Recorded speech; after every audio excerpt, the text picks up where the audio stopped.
আসসালামু আলাইকুম।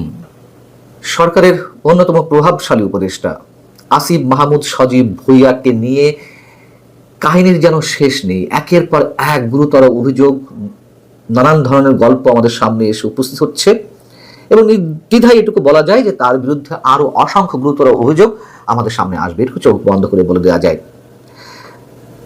মন্ত্রী পদমর্যাদার একজন ব্যক্তি হওয়া সত্ত্বেও সরাসরি চাঁদাবাজির সঙ্গে তার জড়িত থাকার অভিযোগ, তার মন্ত্রণালয়ের দুর্নীতি, ক্ষমতার অপব্যবহার, এলাকায় তার বাবার যে ক্ষমতার দাপটের অভিযোগ, অস্ত্রের লাইসেন্স, হাঁসের মাংস খেতে নীলা মার্কেটে যাওয়া, এমন সব গুরুতর অভিযোগের সঙ্গে আরেকটি অভিযোগ তো রয়েছে যে অন্তর্বর্তী সরকারের উপদেষ্টা পদে থেকেও যে কিংস পার্টি এনসিপিকে সার্বিক দিক থেকে সহযোগিতা করা। এগুলো তো পুরনো অভিযোগ। নতুন যে ভয়ানক তথ্য আমাদের সামনে এসেছে, সরকারের একটি প্রকল্প থেকেই তার ক্ষমতার অপব্যবহারের মাধ্যমে একবারে 1200 কোটি টাকা বাড়িয়ে নেওয়া হলো তার একার সিদ্ধান্তে। উপদেষ্টা পরিষদের আর সবাই যেখানে বিরোধিতা করেছেন, তার একার সিদ্ধান্তে একটা প্রকল্পেই 1200 কোটি টাকা বাড়িয়ে নেওয়া হলো এবং এটি পাশ হয়েছে সম্ভবত রোববারই একনেকের সভায়। কালের কণ্ঠ এটি নিয়ে একটি বিস্তারিত প্রতিবেদন করেছে। বিষয়টি হচ্ছে যে আওয়ামী লীগের সময় শেখ রাসেল মিনি স্টেডিয়াম নামে একটি প্রকল্প হাতে নেওয়া হয়। দেশের প্রতিটি উপজেলায় একটা করে মিনি স্টেডিয়াম করা হবে শেখ রাসেলের নামে এবং শুরুতে এর ব্যয় ধরা নয়, কাজ শেষে ব্যয় দাঁড়িয়েছিল প্রতিটির ক্ষেত্রে 51 লাখ টাকা। তা এখন বাড়তে বাড়তে এখন এই পর্যায়ে সেই 51 লাখ টাকার স্টেডিয়াম প্রতিটিতে খরচ দাঁড়াচ্ছে 14 কোটি টাকারও বেশি। তাই বলে এ নয় যে 51 লাখ টাকা থেকে একবারে 14 কোটি টাকাতে রূপান্তর করেছেন বা উন্নীত করেছেন আসিফ মাহমুদ, তা নয়। এর মাঝে আওয়ামী লীগও বাড়িয়েছে। এখন আসিফ মাহমুদ সজীব ভুঁইয়া কত বাড়ালো? 2016 সাল থেকে 2019 সালের মধ্যে প্রথম পর্যায়ের যে প্রকল্প, এই মিনি স্টেডিয়াম নির্মাণের জন্য খরচ হয়েছিল 131টি মিনি স্টেডিয়ামের জন্য খরচ হয়েছিল 66,78,60,000 টাকা।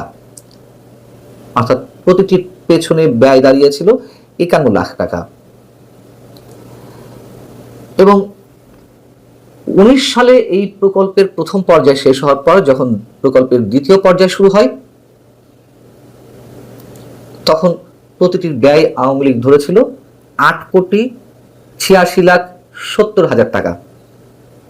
আওয়ামী লীগ কি পরিমাণ দুর্নীতি করেছে একবারে 2019 থেকে 2021-এর মধ্যে 2 বছরের মধ্যে প্রতিটির জন্য 51 লাখ টাকা যেখানে লাগার কথা ছিল, ধরে নিলাম যে সময়ের সঙ্গে সঙ্গে নির্মাণ সামগ্রীর দাম বাড়ে, অনেক কিছু করতে হয়, কিন্তু একবারে 8,86,70,000 টাকা তো হওয়ার কথা নয়। সেটি আওয়ামী লীগ করেছে। নিঃসন্দেহে আওয়ামী লীগ বড় দুর্নীতির অভিযোগ এখানে আমরা দাঁড় করাতেই পারি। অবশ্যই যদি আসিফ মাহমুদ সজীব ভুঁইয়াকে নিয়ে আমরা আলোচনা করি, অবশ্যই আওয়ামী লীগ যে ভয়ঙ্কর দুর্নীতি করা হয়েছে আওয়ামী লীগ সরকারের সময়, এটিও তার একটি প্রমাণ। তো সেই আওয়ামী লীগের বিরুদ্ধে তো এই সরকার খুব উচ্চকণ্ঠ, দুর্নীতি ক্ষেত্রে 80,000 কোটি টাকার নাকি খোঁজ পাওয়া গেছে, নাকি 40,000 কোটি টাকার খোঁজ পাওয়া গেছে এবং ডক্টর মোহাম্মদ ইউনূস তো সকাল বিকাল যেখানে তিনি যাচ্ছেন, দেশে কিংবা বিদেশে সব জায়গায় গিয়ে এই একই গল্প দিয়ে আসছেন। কিন্তু তার সরকারের উপদেষ্টা পরিষদের সদস্যরা কি করছেন?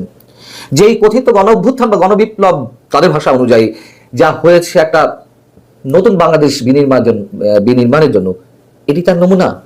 আওয়ামী লীগ দুর্নীতি করেছে, অনেক অপকর্ম করেছিল, তো আমরা সারা বছরই বলছি, সারা বছর। কিন্তু আপনারা কি করছেন? যাই হোক, বিষয়টি কি দাঁড়ালো, যখন আওয়ামী লীগ 8,86,70,000 টাকা করলো, সেই তার চলমান ছিল, এখনো চলছে ধীর গতিতে। তো আসিফ মাহমুদ সজীব ভুঁইয়া কি করলেন? সেই 8,86,70,000 টাকার ব্যয়ের মানে প্রতিটির যে ব্যয় হওয়ার কথা, সেখান থেকে তিনি বাড়িয়ে দিলেন একেবারে রাতারাতি দ্বিগুণ।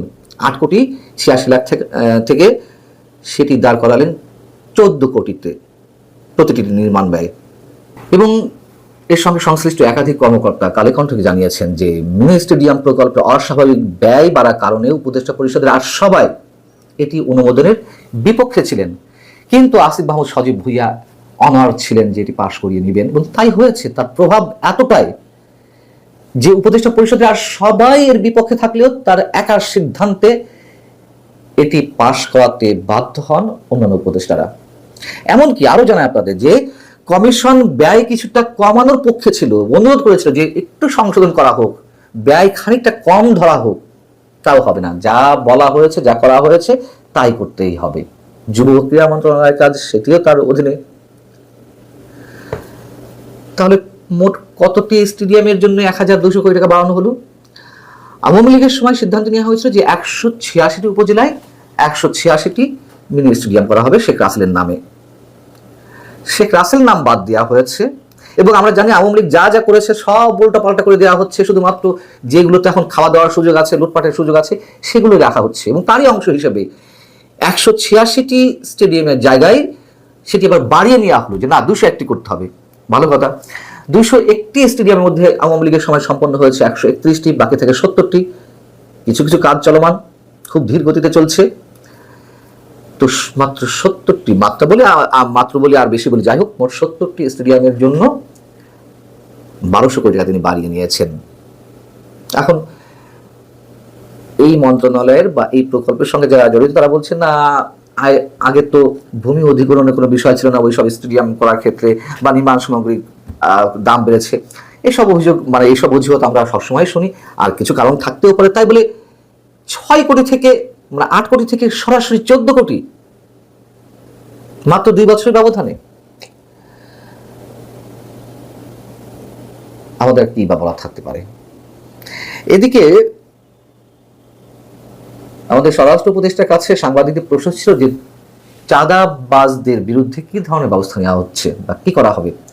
গতানুগতিক মুখস্থ কথা তিনি বলে ফেললেন বুক ফুলিয়ে উচ্চ কণ্ঠে, চাঁদাবাজ যেই হোক না কেন তার বিরুদ্ধে কঠিন ব্যবস্থা নেওয়া হবে। যখন সাংবাদিকরা জিজ্ঞেস করলেন যে সরকারি উপদেষ্টা আসিফ মাহমুদ সজীব ভুঁইয়ার বিরুদ্ধে যে চাঁদাবাজির অভিযোগ উঠেছে সেটি বিষয়ে কি করা হবে, সাথে সাথে চুপ, একেবারে মুখে উলুপ এঁটে দিলেন। তিনি কোনো মন্তব্যই করলেন না, মন্তব্য করতে রাজি হলেন না। অন্তত বলতেন হ্যাঁ অভিযোগ যখন উঠেছে তদন্ত হোক, দেখা যাবে, তাও বললেন না। আসিফ মাহমুদ বলে কথা, শব্দটি উচ্চারণ করা যাবে না। ভালো থাকুন সবাই, আল্লাহ হাফেজ।